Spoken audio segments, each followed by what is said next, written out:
The day my father locked the refrigerator, I remember thinking it was a prank. Some kind of twisted one, 4-year-old joke.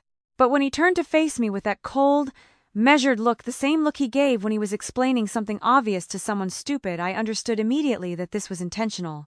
This was my birthday gift.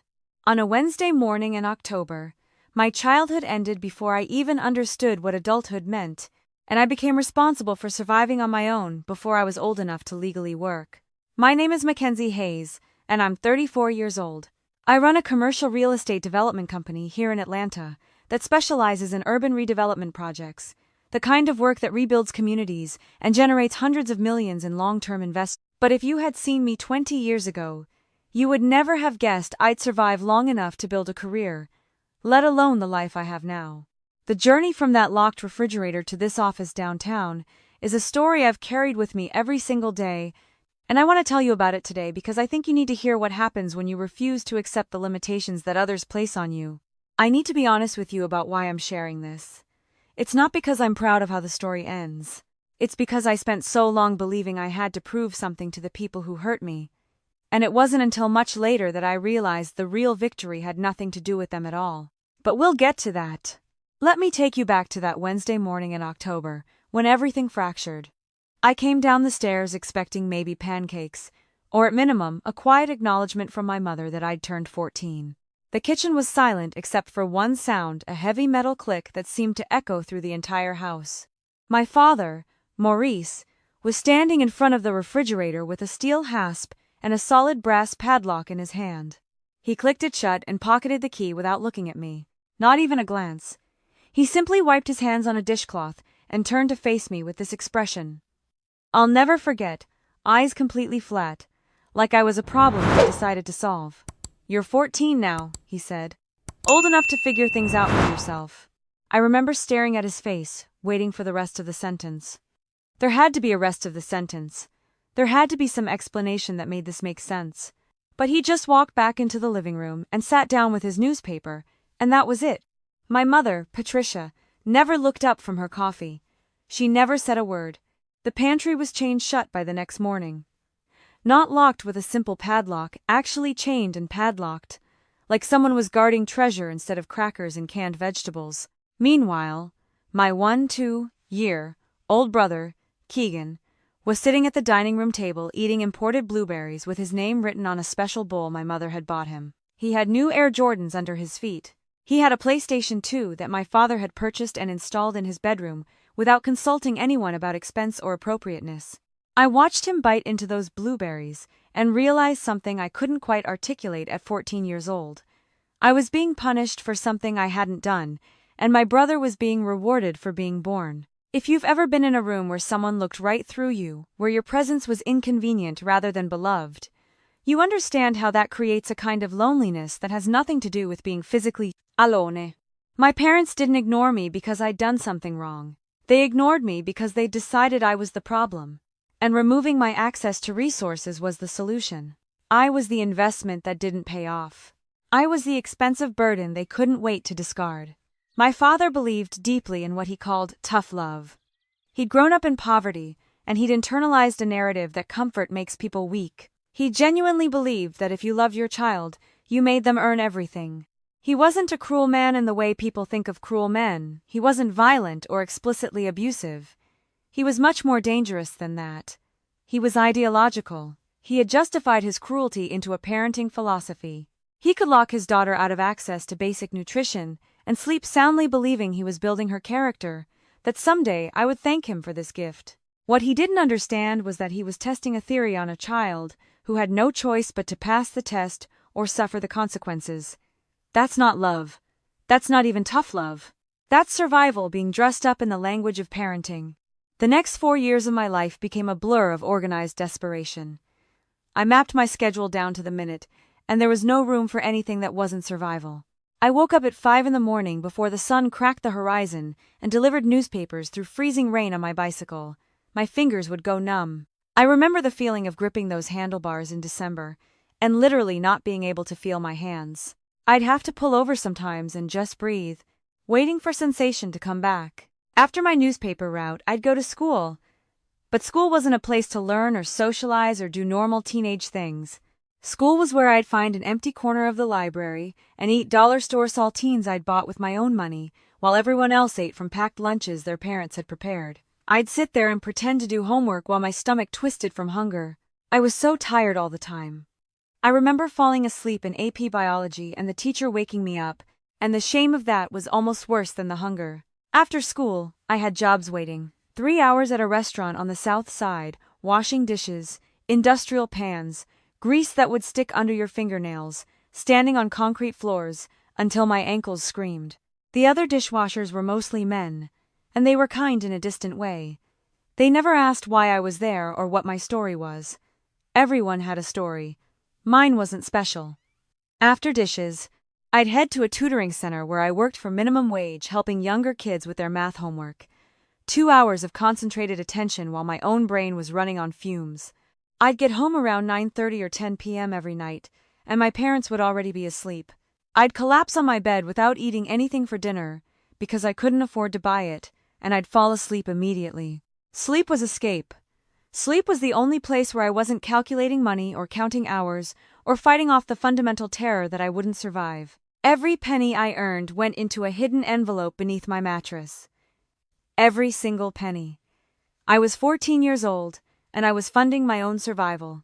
I bought my own winter coats from the thrift store Heavy, donated coats that smelled like other people's closets. I bought my own notebooks and pens for school. I bought my own feminine hygiene products, which meant I sat through school sometimes with a stomach twisting from both hunger and cramps, and I just accepted it. When I got the flu, I couldn't afford to see a doctor, so I stayed home and missed work and made up the hours later. I just survived. That was the entire scope of my adolescence. Not growing, not dreaming, not becoming, just surviving. And the cruelest part? My brother never asked me why I smelled like dish soap or why my hands had scars from industrial-grade soaps. He never acknowledged any of it. He existed in a completely different universe in the same house. He'd play his video games. He'd go to the movies. He'd get dropped off at parties. My mother would ask him what he wanted for dinner, and he'd shrug like it was a profound question. He was treated like his preferences mattered, like his happiness was a priority. And I was treated like an inconvenience they had to manage. My father watched me come home past 9 p.m., every night smelling of grease and exhaustion, and he was completely unmoved. I don't think he even saw me anymore. I was a ghost in his house, a failure that required no engagement. But Keegan? Keegan was the future. Keegan deserved investment. The one thing I held on to was a single goal. I was going to graduate with honors. I was going to ace every class despite waking up at 5 in the morning and working until 10 at night.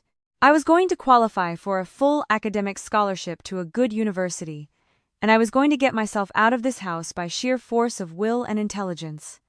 That became the narrative I told myself. That became the thing that got me through. I graduated with a 4 gigapascals. I earned a full ride to Georgia Tech to study architecture. I had a scholarship that covered tuition, housing, and fees. I had a way out. The morning of my 18th birthday, I walked into the kitchen with my high school diploma in my backpack, and my acceptance letter folded carefully in my back pocket. My father was sitting at the table with a typed document in front of him. He didn't say happy birthday. He didn't acknowledge the diploma. He slid the paper across the table and said, "You're a legal adult as of today. Starting tomorrow, your room costs $800 a month. Utilities separate. You'll pay on the 1st of every month, or you'll move out." I stared at that demand letter for maybe 5 seconds.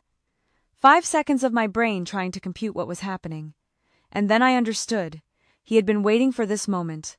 He had been counting down the days until he could legally eject me from the house and, if I refused, he could charge me for the privilege of being evicted. He had weaponized my adulthood. I didn't cry. I didn't argue. I didn't scream or plead or ask for mercy.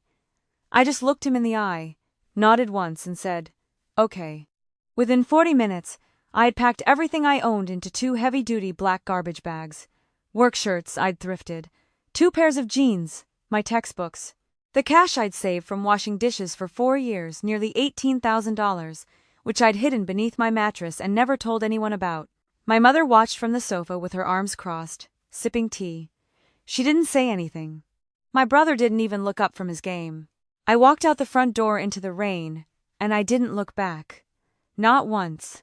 The next part of this story is where most people expect a miraculous rescue, a scholarship that appeared just in time, a relative who stepped in, some kind of intervention. But that's not what happened. What happened was harder and lonelier and more real than a rescue. I slept on my best friend Alicia's pull-out couch in her tiny basement apartment for 2 months while working double shifts at a restaurant. I was exhausted in a way that feels impossible to describe to someone who's never lived it. Exhausted isn't just about sleep. It's about your entire self being eroded from the inside out. But here's what was also true. I had earned a full academic scholarship. Nothing could take that away. My intelligence, my work ethic, my resilience, these were mine. I had built them. My father hadn't given me anything except suffering, and he couldn't take back what he'd never provided. My first semester at Georgia Tech, I lived in the dormitory, but I barely slept there. I spent most nights in the architecture studio working on design projects. I had taken a paid internship during the day, which meant I was designing during the day and studying during the night. I was learning how buildings were constructed, how spaces were planned, how to transform empty land into thriving communities. While other freshmen were at parties, I was writing code for structural design software. While they were sleeping in, I was already in the studio. Every time my hands cramped from drawing, every time exhaustion threatened to break my will, I'd remember that locked refrigerator. I'd remember the feeling of going hungry because the food was behind padlocked chains. I'd remember my brother eating imported blueberries while I was hiding in the library, eating expired crackers, and that memory would fuel me forward. It was rocket fuel. It was rage transformed into productivity. The silent promise I made to myself the night I left that house was absolute. I would never allow anyone to hold power over my survival again. That meant I had to become powerful enough to be untouchable. That meant I had to stop needing anything from anyone who could withhold it as punishment. I changed my phone number during my second year at Georgia Tech. I deleted every social media account I'd ever created. I didn't leave a forwarding address. As far as my parents and brother were concerned, Mackenzie Hayes had ceased to exist. The girl they discarded was gone. The woman I was building had no use for them. Over the next 16 years, that philosophy, that relentless focus on becoming untouchable, transformed into something real. By age 28, I'd co-founded an urban redevelopment firm with a partner named David Sterling.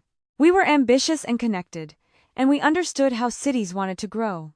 We started small neighborhood revitalization projects, properties that other developers had written off as too risky. We had a talent for seeing potential in spaces that everyone else saw as liability. Within 3 years, we were handling multi-million-dollar commercial projects. Within 5 years, we were recognized as the leading development firm in the Southeast. We'd built shopping districts that became cultural hubs. We transformed abandoned warehouses into luxury residential spaces. We created jobs and infrastructure and community. I bought a modern house outright with cash. I have an investment portfolio that grows every quarter. I'm financially independent in a way that means I will never be vulnerable to anyone again. And that was the goal. Complete, untouchable independence. That was the victory I'd been working toward. What I didn't know, what nobody told me, was that my parents' house of cards was collapsing while I was building my empire. My brother Keegan, the golden child, the investment, had become completely ruined by indulgence. He never developed resilience because he never needed it. He never failed because success was automatic.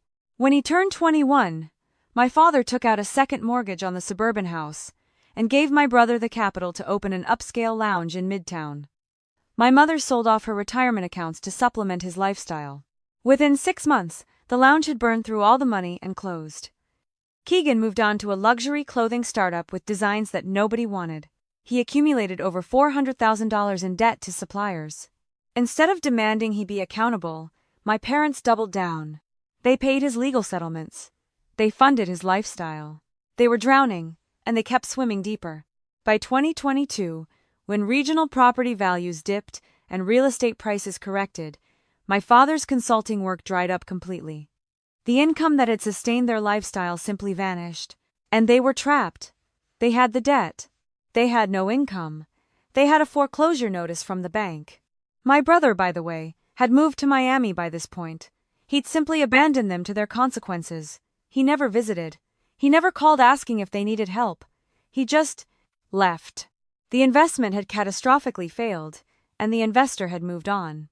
My parents were facing total financial ruin. And suddenly, the daughter they had discarded like trash seemed like their only lifeline. I found out about this in a way I never expected. I was at my office downtown on a Thursday afternoon in late spring. My company occupies the entire third floor of a renovated warehouse we'd developed ourselves, and I was walking through the glass double doors reviewing architectural plans with my senior engineer, Jamal. We were discussing a new commercial center project that would reshape an entire neighborhood. I was completely focused on the work. I was doing what I love. And then I heard a voice that I hadn't heard in 16 years. Mackenzie? Mackenzie, look at you. I froze. My entire body went rigid. I turned, and standing near my reception desk were my parents. 16 years of not aging well had accumulated on their faces. My father's hair was completely white. His shoulders were slumped. He was wearing a suit that hung loosely on his frame, a suit that had cost money they didn't have, purchased for this exact moment, this exact conversation. My mother looked smaller somehow. She was wearing a dress from a decade ago, and she was clutching a cheap imitation designer purse, with white knuckles. My receptionist looked mortified. My father had tried to walk past her, and my mother had actually physically pushed past security, this rehearsed, tearful smile plastered across her face. She was performing. She had practiced this moment. "Oh, sweetheart," my mother said, her voice pitched to sound vulnerable and loving. "We saw your firm featured in the regional business journal. We are so proud of you. We always knew our little girl had this greatness inside her. We never stopped believing in you." The lies were so casual, so seamlessly woven into her narrative. "We never stopped believing in you." As if she hadn't watched with complete indifference while I worked until 10 p.m. every night. As if she'd ever asked how I was doing. As if she'd ever acknowledged my survival as anything other than an inconvenience. "What are you doing here?" I asked. My voice was completely calm. There was no anger in it, no emotion at all. I had rehearsed this moment in my head 1,000 times, and now that it was happening, I found I didn't need to perform. I could simply be unmoved. My father cleared his throat. He tried to summon the authoritative posture he'd used when I was 14, but his hands trembled at his sides. He glanced around the luxury office, like it was further evidence of something he needed to acknowledge. "We need to talk privately," he said, dropping his voice while still trying to maintain control. "Family sticks together, Mackenzie. Things have become complicated. The bank is threatening to seize the family house. Your brother needs seed capital to get back on his feet. He's got a new business idea and—" I raised a single hand. That's all it took. He stopped mid-sentence. "Come with me," I said. I led them into my boardroom without any expression on my face. This was a room where I'd closed deals worth hundreds of millions of dollars. This was a space I controlled completely. I gestured toward the leather chairs across from my desk, chairs positioned so the people sitting in them would be looking up at me. I remained standing. My mother began dabbing her eyes with a tissue, launching into a rehearsed monologue about forgiveness and family bonds. I raised a single finger. Silence. I opened my briefcase and pulled out 2 documents. The first was an old, yellowed, handwritten ledger that I'd kept for 16 years. Every single dollar I'd spent on groceries, winter coats, notebooks, feminine hygiene products, and medical care between the ages of 14 and 18. Every dollar. 17 years of compound interest added to that number. The total was $31,845. The second document was the original eviction notice my father had typed on my 18th birthday. Rent for your bedroom is $800 a month. Utilities not included. Pay up on the first or move out. I slid both documents across the mahogany table. "You said childhood is a privilege, not a guarantee," I began, my voice cutting through the silent room like a razor blade. "You said I owed you nothing, that you were providing shelter and that was generosity. You forced a child to scrub dishes until midnight so she could afford her own bread. You padlocked the refrigerator. You chained the pantry. You evicted your own daughter on her 18th birthday and demanded rent. And now you walk into my company and demand charity." I paused. I let that moment settle. My father's face was flushing red. He started to speak something about tough love, about how his cruelty had made me strong, about how I owed my success to his sacrifice. This is the moment where I realized something crucial. He was still the same man. He still couldn't see what he'd done. He still believed his own narrative. "No," I said quietly. "My resilience made me a success. Your cruelty was simply an obstacle I had to survive." I reached back into my briefcase and produced a third document. This one was printed on official letterhead. It was a certified property deed. 2 weeks before they showed up at my office, my development firm had purchased a delinquent commercial debt portfolio from First Regional Bank. That portfolio included the foreclosed mortgage on their suburban house. Their property. Their home. The one my brother was never evicted from. The one my mother clung to as evidence of family stability. I owned it now. "My company holds the mortgage on your house," I said, placing the deed on the table. "The total amount outstanding is $460,000. You have a choice. You can try to find other lending options, good luck with that when you have no income and a foreclosure record. Or you can lease the property from me." I placed a lease agreement on the table. The monthly rent was $800, utilities not included. Payment due on the 1st of every month or move out. The exact same terms my father had demanded from his 18-year-old daughter. His face went completely white. My mother actually gasped, her hand going to her chest like she was having a heart attack. For a moment, nobody spoke. There was only the sound of the air conditioning and the distant noise of Atlanta traffic 30 stories below. "I'm not asking you to say anything right now," I continued, my voice steady and clear. "You're going to take this lease agreement. You're going to review it with an attorney if you want to. And then you're going to sign it, and you're going to make your payments on time. Because that's the only option available to you that keeps you housed." My father picked up the pen with trembling fingers. I watched him read the lease one more time, as if hoping the terms would have changed. They hadn't. The rent was $800 a month. The terms were non-negotiable. This was the only lifeline. He signed. My mother signed. They didn't say another word. They didn't apologize. They didn't acknowledge what they'd done or ask for forgiveness. My mother's tears had completely dried up. My father simply looked defeated in a way that suggested he'd finally understood something, though perhaps not what I'd hoped he would. They walked out of my boardroom with their heads down, completely stripped of the arrogant power they'd once held over a helpless 4-year-old girl. As I watched them leave, I thought I'd feel triumph. I thought I'd feel vindication. I thought I'd feel something. But mostly, I felt nothing. That was the moment I truly understood something that took me 16 years to learn. The point was never about making them understand. The point was about becoming the kind of person who couldn't be hurt by them anymore. The point was about reaching a place where their opinion, their judgment, their cruelty, none of it mattered anymore because I'd built something they could never take from me. As for Keegan, he never received a dime. And my parents finally learned what it felt like to be denied access to resources, to have survival made conditional, to pay their own way without accommodation or mercy. I want to tell you something that I've learned through all of this, and I think it's important that you hear it directly. Justice doesn't require cruelty. It requires completeness. It requires becoming so whole, so untouchable, so genuinely secure that the people who hurt you are no longer capable of reaching you. The mistake most people make is believing that forgiveness is the same thing as reconciliation, and that justice requires us to hurt people the way we've been hurt. But that's not true. Justice is about boundaries.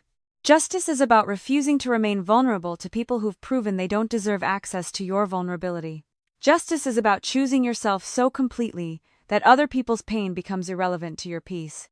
My parents spent 16 years waiting for me to forgive them, or to fail, or to come crawling back for acknowledgement. What I did instead was become someone they could never reach. That's the real victory.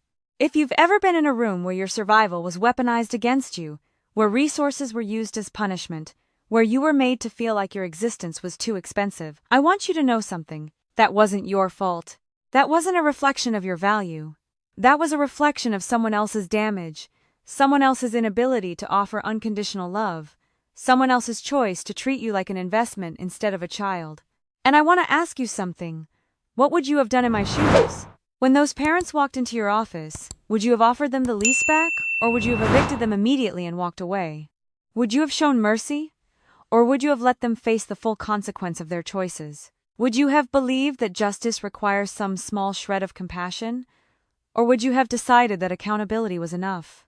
Drop your answer in the comments. I genuinely want to know what you would have done. Tell me if you're watching from, what time it is there, and if you've ever experienced something where someone made your survival conditional, the way my parents did with me.